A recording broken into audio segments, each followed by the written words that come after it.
Now, with Tanya Francisco and Amy Rutledge, this is Daytime Chicago. Wake me up before you go. Don't leave me hanging on like When it comes to sleep, we all need to be sure we are getting the best possible rest we can get between work, kids, going to school, and changing seasons. That can be pretty difficult. And that's what we called in sleep expert Kelly Murray to give us her top recommendations for a good night's sleep. That is a conversation we constantly have.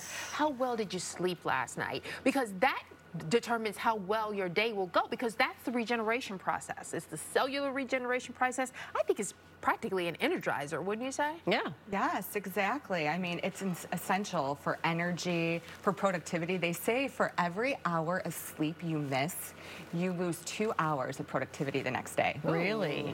Wow. Okay, that's why we don't like time changing. Yeah, well, and I've also even heard that it's the lack of sleep some people are getting, it's almost an epidemic because it can cause obesity, so many other problems. What do we all need to be doing to dial in our sleep to make it more important? Yeah, so you really have to start with your environment. You want your sleep environment to look like a little cave. It should be dark, cool, and quiet. So in terms of temperature, you want it to be somewhere around 65 degrees Fahrenheit, which seems low, but the reason why is our body temperature has to lower by 2 degrees in order for our body to produce melatonin. So it's really important to turn down that thermostat, to wear pajamas that are made of natural fibers like organic cotton, linen. For my hot sleepers, I recommend sleeping on a wool topper. There's one I really love. It's by You Are What You Sleep. Okay. Okay. Now, what about white noise? Because I use that white noise machine sometimes to go to sleep. Yeah, white noise is great too, but I actually prefer brown noise. Did you know that noise has different colors? No. Yeah, there's white, brown, and pink. Okay. And the reason why I like brown noise, it is a lower frequency, so it's less stimulating. It sounds more like a rushing river. Oh, so like the fan. We leave a fan on. Is that considered brown noise? Exactly. Okay. So no wonder I like the fan, because I didn't think the white noise, I thought it was kind of loud. Actually, it sounded like radio static or something. But it's exactly, that's what I compare it to. It's not very relaxing. It's very stimulating. So seek brown noise or fan noises instead. And so are the same things hold true for us as adults that we should hold true for our kids too? Yes, absolutely. Except their room shouldn't be that cool. I recommend for kids that they sleep in an environment that's between 68 and 72 degrees. But they need a cool, dark, quiet environment as well. Okay. All right. So I was talking about lavender as a huge part of my nighttime routine for the kids, and partly for myself because I bring it in too. Is lavender really as soothing as it's purported to be? Yeah, there's actually studies to back it, that it reduces anxiety and also improves sleep. It does. So what ways would you suggest we use it? Yes, you can diffuse it. You can get some lavender essential oils and rub it on your feet. I also love lavender lotion. Okay. There's a great lotion that is actually magnesium lotion that also contains lavender. So you're getting a double whammy because magnesium is really important for sleep and we don't get enough. No, we don't. Well, and it's funny, we were talking in the break, I take magnesium supplements at night to help with sleep and all that, but you're saying it's better through the skin. Yes, it absorbs better through your skin.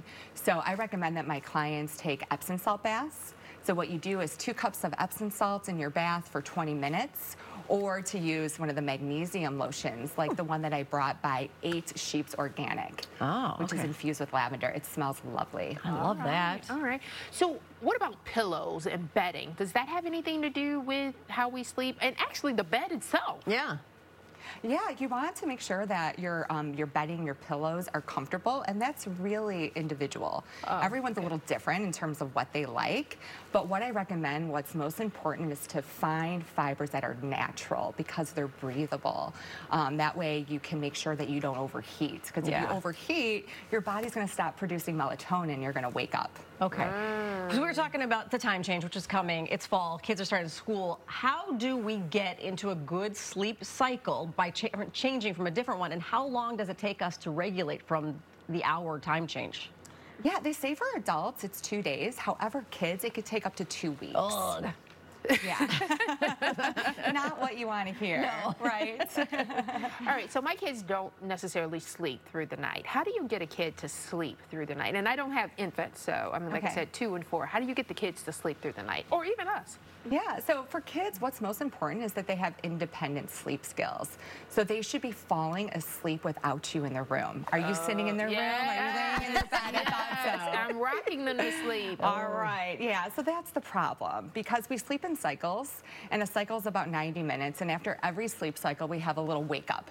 And what we do during that wake up is we do an environmental scan to make sure that our environment matches bedtime. So if something's missing, then that's going to be triggering. It tells our body that there's danger, and then it's going to wake us up.